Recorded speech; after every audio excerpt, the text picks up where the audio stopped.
Next on Worcester News Tonight, Worcester County soaked by heavy rain and flooding Friday night. We'll look at what areas were hit by the severe weather. Plus, a look at this weekend's drug take-back program in Worcester.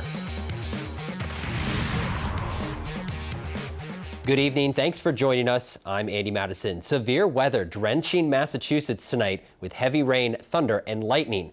The downpour flooding several areas across Worcester County. Now here's a look just outside our studios here on Higgins Street. As you can see, the heavy water here is something Central Massachusetts hasn't seen in a while. As you can see, one car got stuck on Higgins Street, and this was the story throughout much of the area. Lack of rainfall during the summer months led to extreme drought conditions and water restrictions in several towns and cities. But tonight's rain flooded in Higgins Street and Shrewsbury Street. State police closed portions of Route 290 East and westbound this evening.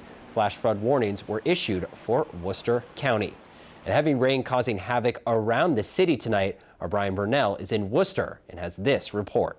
Take a look at some video that we got from an Austin Street apartment building where we're told that people were trapped in their rooms, first, second, third floor. It's an elderly apartment building, and people were trapped in their rooms because of flooding. We went by there a little while ago. That flooding seems to have dissipated as well. There was someone mopping up in the lobby of that building, and that's really the story of the moment right now. At this time, the bad weather has moved through. The rain has moved through, that heavy band of rain that we came through on the Mass Pike while heading over here to Worcester. It's now. And that was Brian Burnell reporting. Again, the flooding closing portions of 290 near the Worcester area. Drivers are urged to avoid that area if they can. We'll have more details on whether the heavy rain will continue into the weekend coming up in our 7-day forecast. Police are investigating the death of a 45-year-old man. Investigators say he was on a bicycle, collided with a parked tow truck here in Worcester. Police were called to the scene on Southbridge Street around 11:15 Thursday night. Investigators say the man was found underneath the tow truck with serious injuries. Say a bicycle was found nearby. Police believe the rider of the bicycle slammed into the parked tow truck. And it may have also been raining a little bit at that time. So that's, at this point, we're unsure exactly what caused the male to crash into the back of the truck.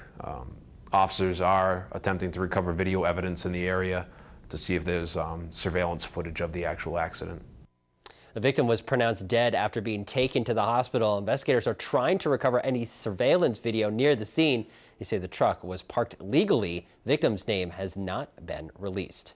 A violent police confrontation caught on video in Webster, and it has some asking if police went too far. The woman who captured the incident on her cell phone is speaking out about the incident. She says police started striking people in her home without reason, but police are telling a much different story. Alicia Palumbo reports. In this shaky, dark cell phone video taken early Wednesday morning inside an apartment on Slater Street in Webster, at least 3 Webster police officers can be seen fighting with 2 men.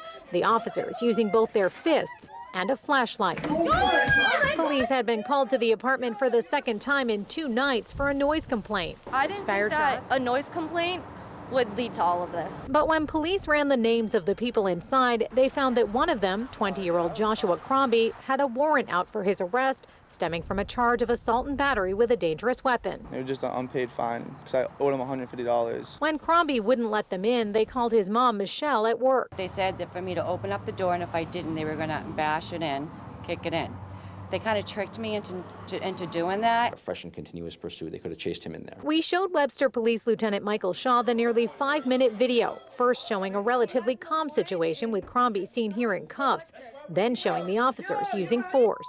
What are you doing? The strikes don't look good, I agree. But I think that they were warranted at this point. If he's trying to hit my officers are going to defend themselves and try to take him into custody. Lieutenant Shaw says what you don't see in this video is what happened before the officers used force, as they asked for 22-year-old Curtis Hart's identification. He went to hand him a wallet, and when the officer went to take it, he apparently grabbed on his arm, so the officer pushed him to create distance. But 22-year-old Corey DeRozier says he thought his friend was being attacked. I simply stood in front of my friend and in front of the officer and said, please don't be aggressive. Like I said, don't be aggressive. Back up. He got on the back, and they ended up on the ground somehow, but one officer was on the bottom, and then Mr. DeRosa was on top of him, and then another officer came in he had the flashlight, and he was trying to get him off. I was hit over the head. I was beaten. I have marks. I was tased for a very long time. DeRozier and Hart were arrested and charged with assault and battery on a police officer, but their friends believe the officers should be the ones punished. Honestly, I hope they lose their jobs over this. Maybe they need to get fired or something. I feel what they did was right, and I stand by them. Lieutenant Shaw says the officers involved remain on duty, but this incident is under investigation, as is standard protocol with any incident involving the use of force. In Webster, Alicia Palumbo, Worcester News Tonight. As the state deals with an ongoing opioid epidemic, area police are asking residents to check their medicine cabinets. Saturday is National Prescription Drug Take-Back Day, and several area communities are participating. Our Rosalind Flaherty takes a closer look. Shed some light on the medicine cabinet at home. Unwanted or out-of-date prescription drugs can lead to a dangerous situation. So area police are encouraging people who have them to turn them in locations throughout central Massachusetts. Taking back tons and tons of pills, prescription pills. Saturday, police departments across central Massachusetts will hold a prescription drug take-back day. Sponsored by the Drug Enforcement Administration, it aims to provide a safe way of disposing unwanted prescriptions. There's a lot of people that still will flush them down the toilet or, throw them in the trash or whatever, and that's not a good idea. Police say with the opioid epidemic, it's important to dispose of medications the right way to avoid having them end up in the wrong hands. Addiction to some sort of a narcotic, especially an opioid, can obviously lead to an addiction problem. They forget about them, they have their teeth pulled, or they have an operation, and they don't use their full prescription. Now they're in the medicine cabinets, they're accessible to different family members. According to the DEA, Massachusetts took back more than 25,000 pounds of unwanted prescription drugs last April during National Drug Take-Back Day. Surprising the number of prescriptions that get turned in. We'll on average fill 5 to 6 large boxes over the course of the few hours that we do it. The last few have been very successful. We filled up numerous boxes of medications. Some police departments do have drug take-back boxes where people can drop off prescriptions any day of the week. This one day it makes it a little bit easier. We'll set up in the driveway. We'll have a little tent out there with the tables, and officers will basically walk up to the car. You throw the prescription medications into the box, and you can drive out the back driveway. Rosalind Flaherty, Worcester News Tonight.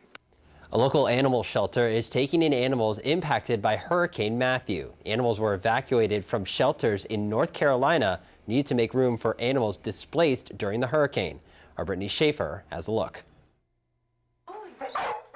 4 dogs and 22 cats from North Carolina are at Second Chance Animal Shelter. The animals were displaced from Hurricane Matthew and saved from the rising flood waters. The shelters right now down there are overwhelmed with helping the people that have been displaced, the animals that have been displaced, and so they needed to get the animals that were already in their shelter out as quickly as possible. The dogs are really good temperament. One is a puppy and one is 3 years old, and they both seem like really great dogs. It's not going to be long before they find a home.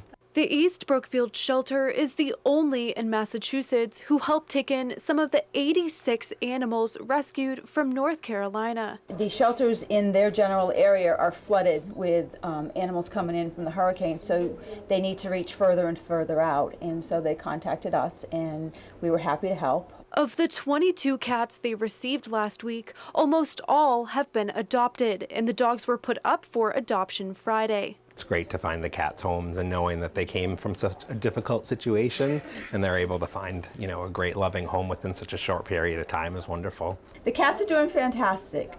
Jack is one of the last ones left to get adopted from the cat transport.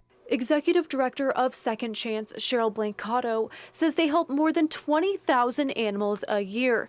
And with the California wildfires, the Korean meat farm dogs, and now Hurricane Matthew, they will be helping out much more this year. This year we're going to top at 26,000 that we're helping. Most of that is local, but it's nice to also be able to reach out in times of need all over the country. Brittany Schaefer, Worcester.